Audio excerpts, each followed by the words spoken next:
Yeah, and I remember I read The Richest Man in Babylon.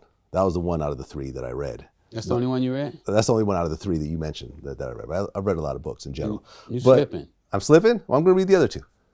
I'm going to read the other two now that I see your breakdown. But there was a whole thing about The Richest Man in Babylon, like the guy that became a slave and ended up buying himself out of slavery and becoming rich at the end.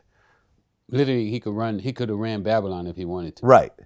But before he basically ended up in slavery, he had owed a whole bunch of people money. No, that's a different one. Oh, it's a different one? Yeah. Okay. That's the camel trader. The camel trader. Okay. You know stuff better than I do. But I remember in that particular story. I read it 25 times. Okay, I read it once. Or maybe twice. But in that story, he was saying how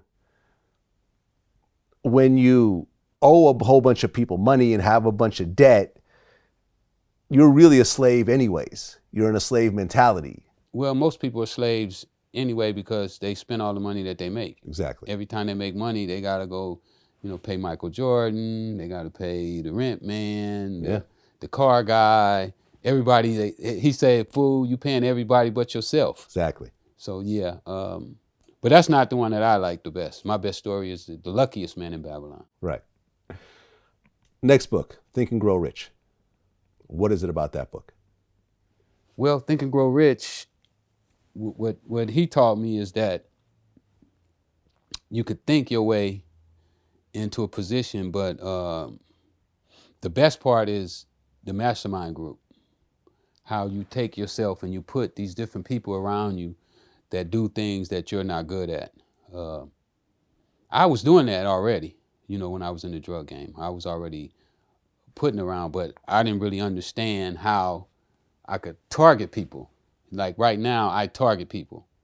I specifically go after certain people, almost like a football team goes after a running back. Now I'm going after people to put in places that I want them in.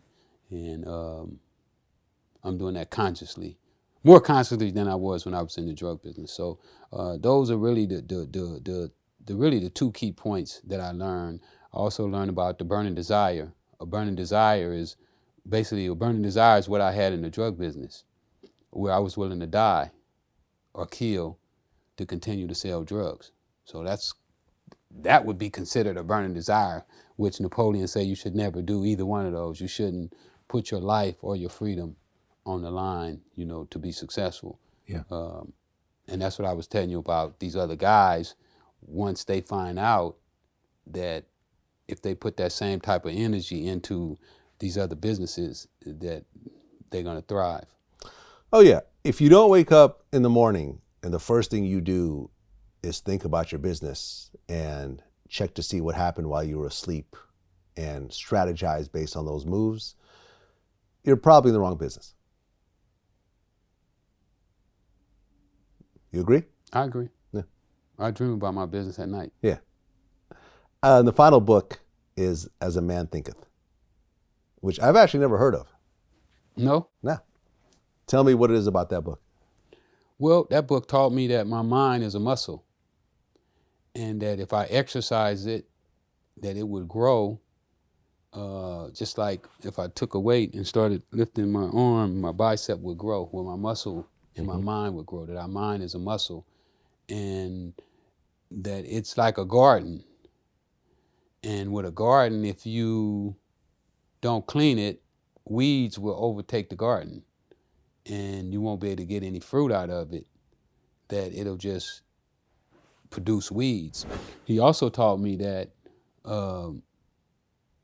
you can't plant nettle seeds and pray for corn. No matter how much you pray, you're not going to get corn if you plant nettle seeds. So you have to plant seeds of fruit that can be eaten if that's what you want. If you want a useless, wasted plant, then you plant nettles.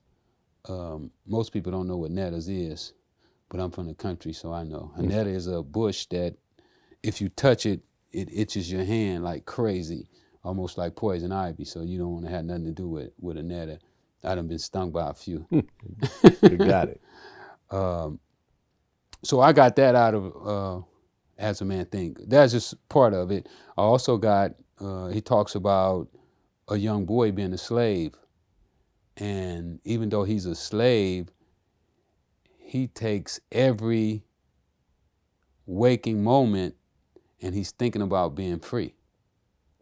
So what that tells me is that if you're not in a position that you want to be in, then your mind should be totally focused on that, and you shouldn't be sidetracked with all the other things that go on around you in the world, you know. Dope. I'm going to read these two. I'm going to read the two that I haven't read yet.